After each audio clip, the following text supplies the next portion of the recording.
Jodi Kantor is here, New York Times reporter who wrote about the outgoing president in her best-selling 2012 book, The Obamas. Jodi's also a CBS News contributor. Good morning. Good morning. So this is an interesting moment that we're about to see. The outgoing president, incoming president, standing there together on the North Portico.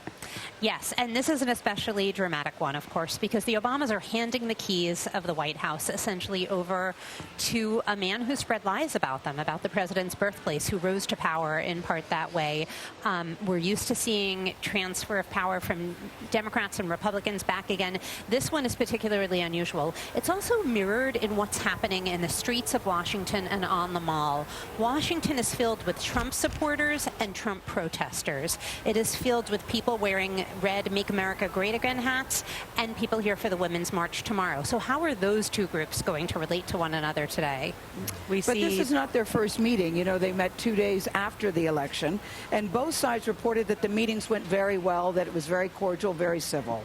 Absolutely. This is where the traditions of Washington really take over. There's a really beautiful sense of ceremony inside the White House today.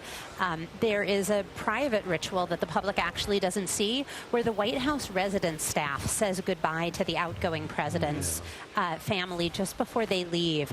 This is the group of people who have served the president and First Lady day in and day out. And now we see Vice President Biden and Dr. Jill Biden welcoming the incoming Vice President Pence and his wife Karen to the White House. And no doubt they have been there before, but not in this capacity. No. So they're all gathering at the White House, including staff will be there from both the new staff, soon to be President Trump, and others there. That's right. They're invited to the meeting, for the tea as well. Important meeting that will take place there.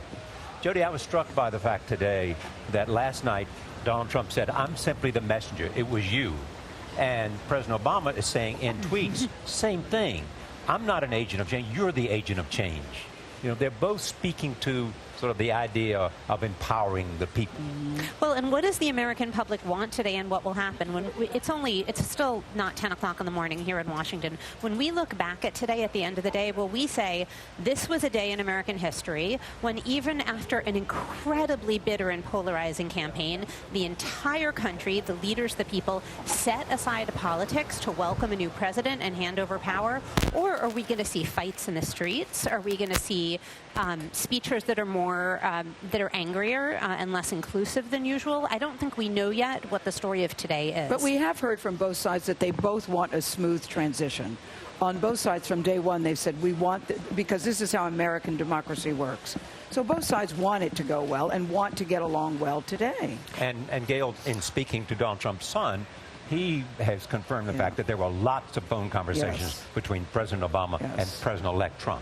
They've been talking about everything. Yes, and absolutely. And also, I think it is to President Obama's advantage to maintain cordial relationships, because if he does want to be consulted in the future, if he does want there to be a phone relationship, even an intermittent one, between the two men to be able to exercise influence, it's very helpful. Jodi, we have to make note of this because the President Obama and Michelle Obama have just walked out. I love that she's sort of brushing his jacket to say, okay, there's something on your jacket. Let's make sure you look good when the President-elect arrives. But they're sitting there, and you can see Donald Trump's limousine pulling right up to the White House. Nora, how often does the President come out to there and meet somebody? Only when heads of state, usually. You know, you see him on the North Portico when heads of state usually sometimes enter that way. And you can see the press is assembled right there as well to get this iconic shot of not only them welcoming to the White House, but then, of course, standing right in front of the White House together, all four of them. Yeah. We do have audio.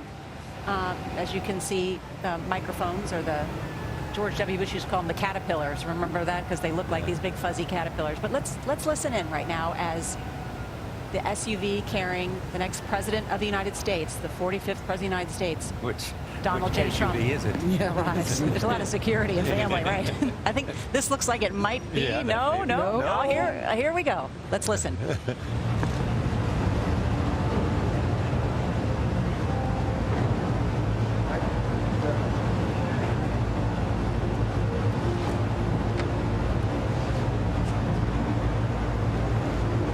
President-elect, how are you?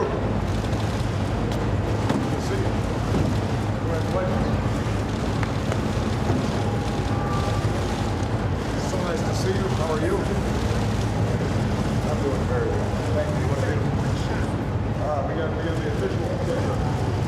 So now we'll get used to the protocol. You go right here. Melania, you're going to go on the other side.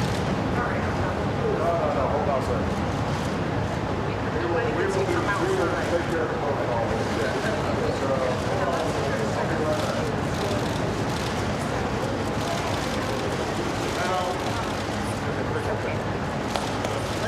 I'm always on the way. Oh, back now.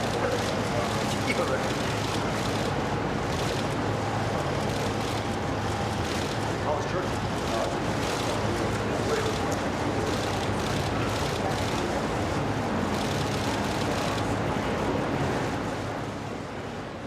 I mean, I can't help but read the body language.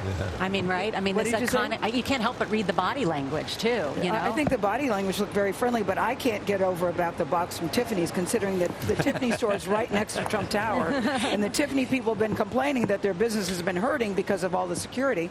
That they would come today and bring a gift from Tiffany's to say, "Hello, here you go." You're pointing. It's very smart. It's very smart. It's Yes, very smart, and Tiffany's has very nice things. So I know that's a very nice gift. And the box is very pretty from It's Tiffany's. iconic. And if it's a blue box, we know. You know, Yes. it's something good in there.